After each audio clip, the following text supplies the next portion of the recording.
bakit walang gaanong interes sa pag-trade para kay Ja Morant. Isa sa mga pinaka-nakakagulat na usapin ngayong off-season ay ang tila kakulangan ng interes ng ibang koponan na kunin si Ja Morant sa pamamagitan ng trade. Kung ilang taon lang ang nakalipas, isa siya sa pinakamahalagang batang superstar sa NBA. Ngunit ngayon, lumalabas sa mga ulat na kung nais siyang i-trade ng Memphis Grizzlies, maaaring kailangan pa nilang magsama ng isang first-round draft pick upang mahikayat ang ibang koponan na tanggapin ang kanyang kontrata. Pero bakit nga ba umabot sa ganito ang sitwasyon ni Ja Morant? Ang unang dahilan ay ang kanyang history ng injuries. Sa nakalipas na ilang season, paulit-ulit siyang nagkaroon ng injury na naging dahilan upang makaligtaan ang maraming laro. Kapag pinag-uusapan ng isang franchise player na kumikita ng mahigit $40 milyong bawat season, inaasahan ng mga koponan na lagi siyang available.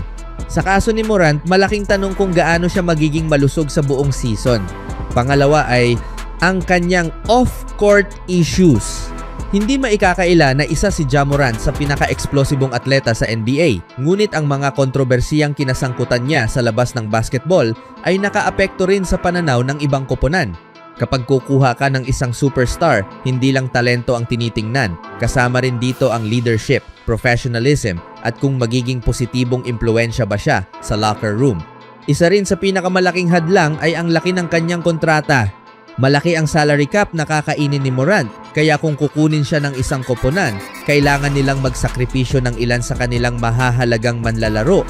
Para sa maraming front office, napakalaking risk nito, lalo na kung hindi pa sigurado ang kanyang kalusugan at consistency.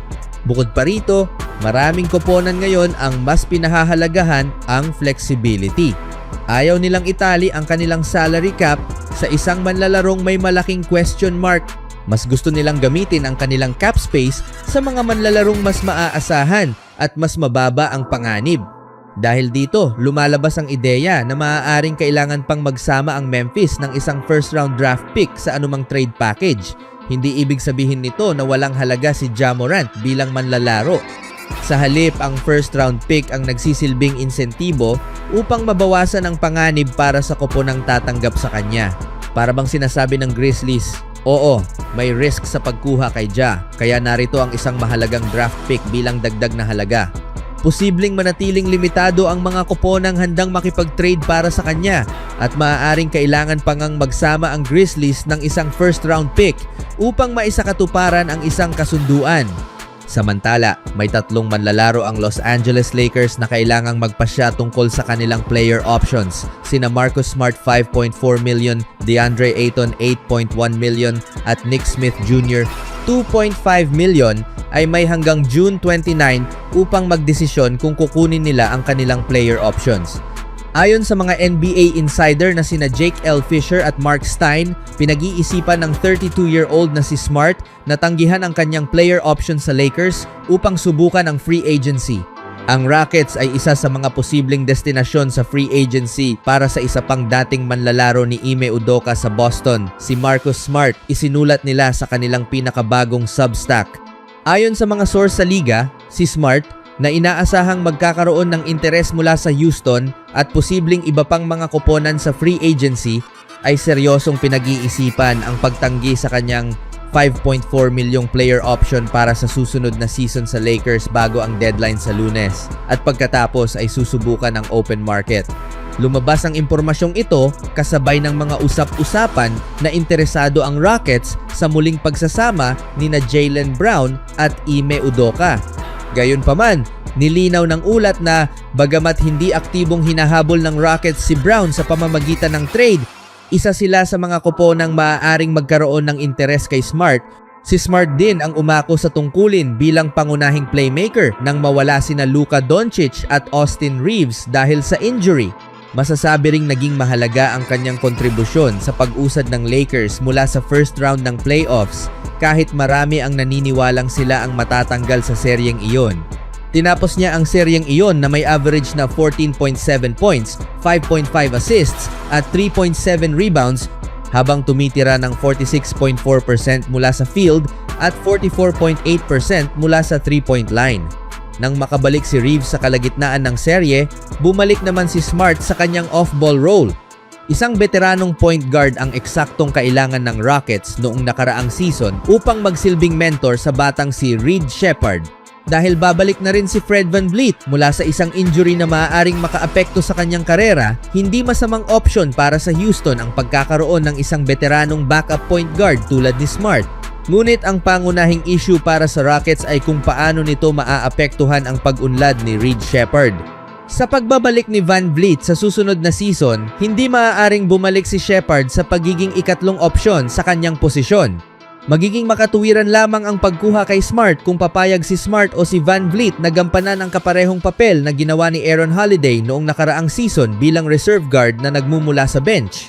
Kung hindi, maaaring maging malaking hadlang ito sa paglago at development ni Reed Sheppard. Dahil dito, magiging kapana-panabik na makita kung tatanggihan nga ba ni Marcus Smart ang kanyang player option at kung saan siya mapupunta sakaling piliin niyang subukan ang free agency sa halip na pumirma ng isang team-friendly na kontrata upang manatili sa Lakers. Sa ibang balita naman, sa loob ng maikling panahon, tila magiging bangungot para sa buong NBA sina Victor Wembanyama at ang natitirang bahagi ng San Antonio Spurs sa mga darating na taon. Bagamat may malaking posibilidad pa rin na mangibabaw sila sa hinaharap, lubusan silang natalo at nalampasan ng New York Knicks sa NBA Finals kung saan malinaw na lumabas ang kakulangan nila sa laki at pisikalidad.